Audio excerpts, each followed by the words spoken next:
Welcome back.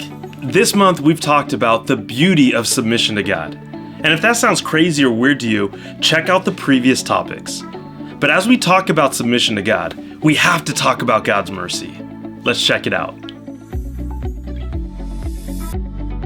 The mercy of God is knowing that God loves me even when I mess up.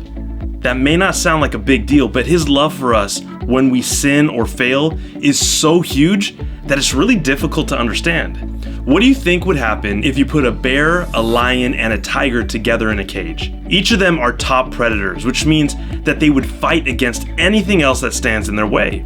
But check these three out. They absolutely love one another. All three of them were rescued together from someone who wasn't taking good care of them when they were all cubs, and they bonded together and spent their lives together. It doesn't make sense that they would show love and compassion towards one another instead of fighting, but maybe that makes sense because they're all strong and can defend themselves.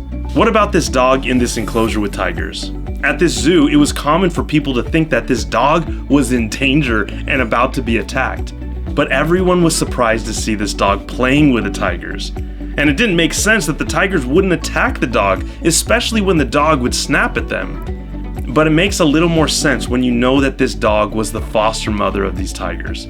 When these tiger cubs were young and abandoned, this dog nursed them and took care of them as their own mother. So these tigers actually love this dog. So we can understand these types of mercy towards others. But let me give you a picture that's closer to God's mercy for us, the cuckoo bird. Now, the cuckoo bird is a devious trickster.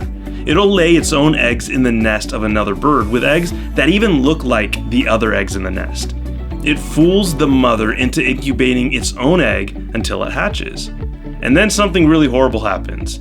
The cuckoo bird will actually push out all the other eggs in the nest so that it will become the only bird for the parents to feed. But the parents raise the cuckoo bird as their own. With great love and care, they work hard to provide all the food and protection the baby bird needs, even though it got rid of the other babies. I gotta tell you, that really bothers me. It's not right for that little cuckoo bird to hurt those other babies and still be taken care of. And in the case of the cuckoo bird, the parents are fooled. So they're not acting with a heart of mercy. But with God, this is where His mercy is so much bigger than we really can understand. God sees all of our sin, our evil, and every bad thought. He's not fooled at all. And He still shows incredible mercy. He takes care of us and He allows His own child to be sacrificed for our sake. It's because of this mercy and great love that we should want to submit our whole life to Him. God is so good to us, and He deserves all of me and all of you. But also, He understands when we don't get it right. Psalm 94:18-19 says, "When I said my foot is slipping, your unfailing love, Lord, supported me. When anxiety was great within me, your consolation brought me joy." Even when we want to follow God and we do what's right, we still mess up. You are not perfect. No one is, except God. But one of the greatest things about God is that He still loves us even though we still mess up. An important part of following and submitting to God is understanding that we will make mistakes and we will need the mercy of God. God's mercy says, "I still love you even though you've messed up again." God's mercy says, "I love you no matter what." God's mercy tells you that there is always hope when you choose to follow God. Submission to God is not about being perfect.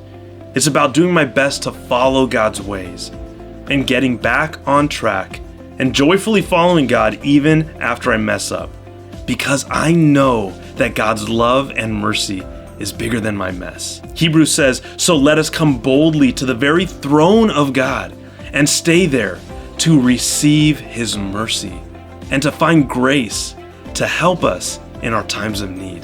Remember to keep following after God and keep offering yourself to God when you make mistakes. God's mercy will welcome you back time and time again. And never forget, that's why He's worth following as much as you can with all that you have. So in your journey, don't forget to keep fueling yourself with God's love and truth.